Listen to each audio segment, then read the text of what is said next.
పాకిస్తాన్ భారత భూభాగంలోకి వచ్చి ఏం చేసినా మేము పాకిస్తాన్ ఇళ్లలోకి వెళ్ళి కొడతామని చెప్పాడు.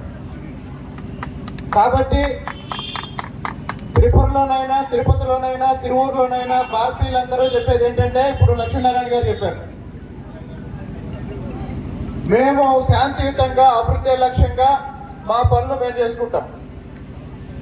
మా భూభాగంలోకి వచ్చి లేదా సరిహద్దుల్లో దొంగచాటుగా తుప్పల్లో దాక్కొని అమాయకులైన పర్యాటకుల్ని మతం పేరుతోనో మరో పేరుతోనో చంపి భారతదేశాన్ని భయపెట్టాలనుకుంటే అది జరిగే పని కాదు.